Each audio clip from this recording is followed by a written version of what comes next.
Il est 8h moins 20, la pépite avec Julien Mielcarrec. La vie Tendez est l'oreille. jolie, jolie.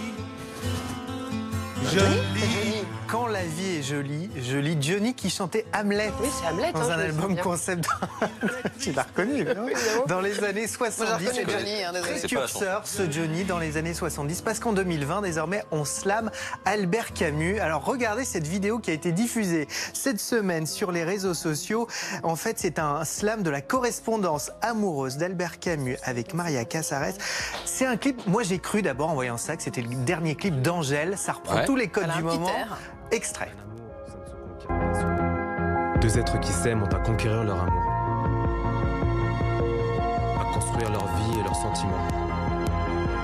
Et cela non seulement contre... Alors c'est le vrai texte, hein. C'est le texte des lettres d'Albert Camus. Alors regardez aussi cet autre passage du clip où en fait ils ont mélangé ce jeune couple avec des images authentiques d'archives. Alors pourquoi cette vidéo? Pour faire la promo donc de la sortie au format poche de cette correspondance dans les années 50. Alors évidemment, format poche, mes livres, vous le voyez, un petit peu intimidant si vous voulez vous plonger.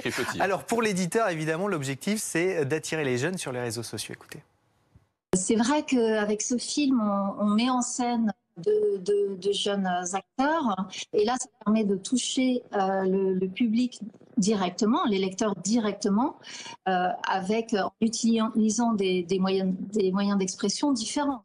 Alors ça se développe en France, mais en fait ça existe depuis une vingtaine d'années aux États-Unis. On appelle ça des book trailers, des bandes annonces. C'est super. De livres. Alors il y en a plein. Je vous en ai choisi un autre extrait, notamment d'un livre pour ados américains. Alors là, on n'est pas dans un clip d'Angèle, mais on dirait la dernière série Netflix, on dirait Twilight ou quelque chose comme ça. Selon le magazine L'Obs, qui parle de ce phénomène, notamment cette semaine, aux États-Unis, 45% des ados américains achètent un bouquin après avoir vu un clip de genre.